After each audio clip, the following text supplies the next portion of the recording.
चुनाव लड़ रहे हैं, क्या मुद्दा है चुनाव लड़ने का? जी नमस्कार। आपके माध्यम से मैं समस्त हथौड़ी पंचायत के लोगों को अभी आभार व्यक्त कर रहा हूं कि इन्होंने मुझे इतना सम्मान दिया है और मुझ पर एक विश्वास जताया है। विश्वास ऐसे जताया है, जिधर भी जा रहे हैं एक ही चर्चा आप सुन रहे होंगे, इसलिए कि लोगों को परिवर्तन चाहिए। क्योंकि जो वर्तमान में जो मुखिया प्रतिनिधि हैं, जो मुखिया हैं, वो 15 वर्ष से हैं लगातार, क्योंकि 2 टर्म उनकी पत्नी रही है, 1 टर्म वो खुद रहे हैं। और आप देख लीजिए पंचायत में घूम करके, विकास के नाम पे कुछ नहीं हुआ है, विकास के नाम पर शून्य है। यहाँ पंचायत में आपको मुद्दा ही मुद्दा मिलेगा चुनाव लड़ने के लिए। मेरे आने के पीछे मैं कोई राजनीति करने वाला व्यक्ति नहीं था, मैं एक साधारण इंसान हूँ। आपके मोहल्ले से, इस पंचायत में एक छोटे से बस्ती से, ठीकी से बिलोंग करता हूँ और मैं नौकरी कर रहा था। नौकरी छोड़ करके आने के पीछे कारण ये है कि पिछले बार जब कोरोना काल आया, कोरोना काल में जो भीषण तबाही हुई, लोग परेशान थे, बदहाल थे। उस बदहाली में लोग देखने तक नहीं आए, लोगों ने उसको कमाने का एक ज़रिया बना दिया। और फिर पत्थर गिरा, पत्थर में भी भारी तबाही हुई। प्लास्टिक आया लेकिन उसको बांटा नहीं गया, प्लास्टिक तक को उसको लोगों ने गायब करने का काम किया है। तब ये दिल आहत हुआ और पंचायत चुनाव में मैं आ गया। अच्छा, जनता इस पर आप पर भरोसा करती है और चुनाव जिताने का काम करती है, तो पहली प्राथमिकता क्या रहेगी आपका?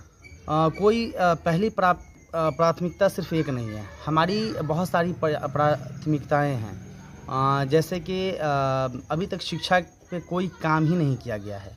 सिर्फ इंदिरा आवास, वृद्धा पेंशन के अतिरिक्त किसी काम का कोई नाम भी नहीं जान रहा था मेरे आने से पहले। सिर्फ पंचायत में 2 ही काम, इंदिरा आवास वृद्धावस्था, इंदिरा आवास वृद्धावस्था पेंशन, इसके अतिरिक्त कुछ नहीं। लेकिन अब लोग ये जानने लगे हैं कि कबीर अंत्योदय अनुदान योजना भी है। कोई भी BPL परिवार का व्यक्ति अगर मर जाता है तो 3000 रुपया संस्कार के लिए दिया जाता है, लेकिन अभी तक हमारे पंचायत में नहीं मिलता है। शायद किसी को मिल गया होगा अपने लोगों को। 60 वर्ष से कम आयु का कोई व्यक्ति अगर मर जाता है तो उसको पारिवारिक लाभ के तौर पे 20,000 रुपया दिया जाता है, मिलवाया जाता है, लेकिन आज तक ऐसा नहीं किया गया है। क्यों? मैं इतना बोलना चाहूँगा कि ग्राम पंचायत को मैं नगर पंचायत बनाने के लिए हर संभव कोशिश करूँगा। एक दूसरी चीज़ है कि मैं जो गुट में बटा हुआ पंचायत है, उस गुटबाजी से मुझे निजात दिलाना, उस गुटबाजी से हटाना है। क्योंकि हमारे यहाँ एक बहुत बड़ी विडंबना है कि 2 गुट में बटे हुए हैं, लोग एक दूसरे से नफरत तक करने लगे हैं, शादी ब्याह में जाना छोड़ देते हैं गुटबाजी की वजह से, यहाँ तक कि संस्कार में, मरनी में जाना छोड़ देते हैं। ये सारी चीज़ें, इसको दूर करना है।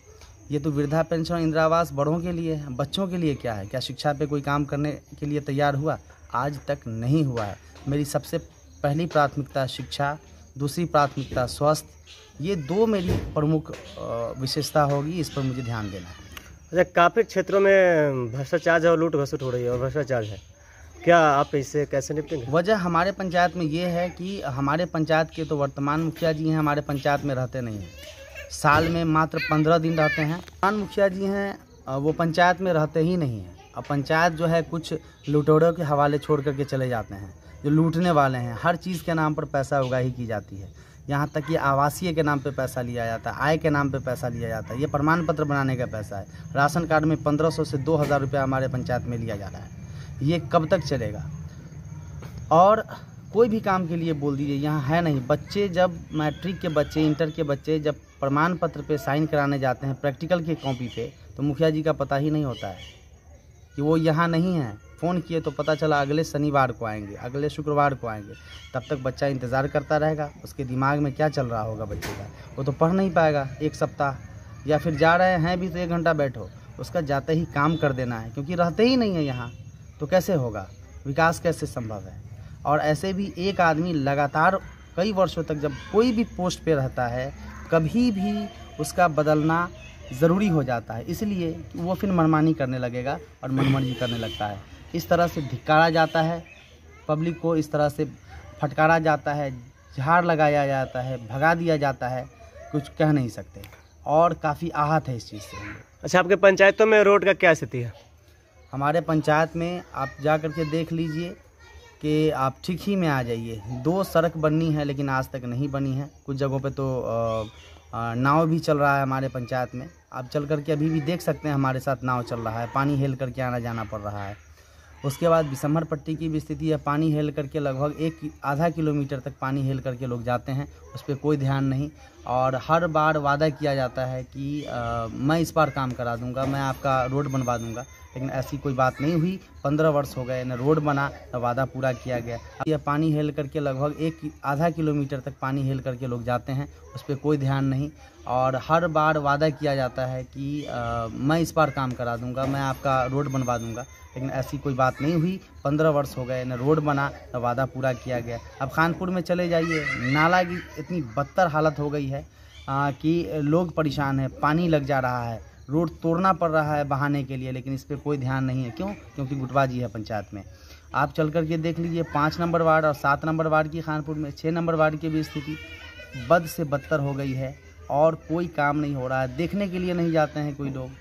आप हथौड़ी चले जाइए, हथौड़ी में 4 number ward, 2 number ward, 1 number ward में पानी की जो समस्या है, 3 नंबर वार्ड, हर वार्ड में जो पानी की समस्या है उस पर कोई काम नहीं किया गया। न नाला पे किया गया है और न कोई किसी तरह का कोई काम नहीं है।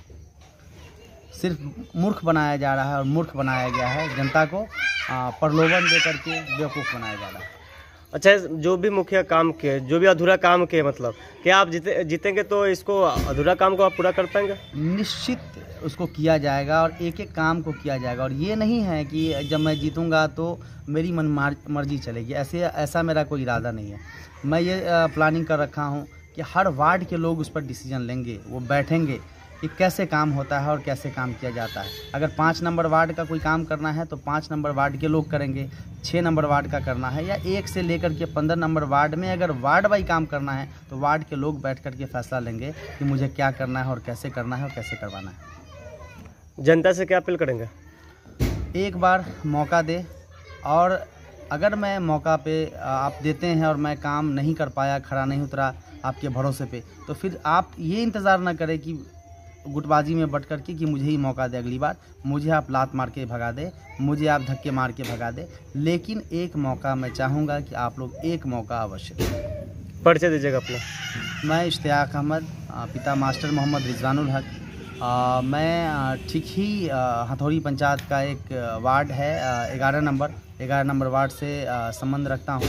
मैं नौकरी कर रहा था एक निजी संस्थान में, शिक्षण संस्थान में। वहाँ से मैं क्विट किया और फिर मैं सामाजिक सेवा में आ गया और जुड़ गया। मैंने जो पढ़ाई की है MBA तक किया हुआ है, मास्टर ऑफ बिजनेस एडमिनिस्ट्रेशन, और मैं समाज सेवा से जुड़ गया हूँ। अभी तक जो भी मैं जानता था अपने हिसाब से मैंने काम किया है और बहुत हद तक जनता की बहुत सारी समस्या को दूर करने का काम किया है। किस प्रखंड से? मैं हथौड़ी पंचायत, प्रखंड कटरा, ज़िला मुजफ्फरपुर। धन्यवाद।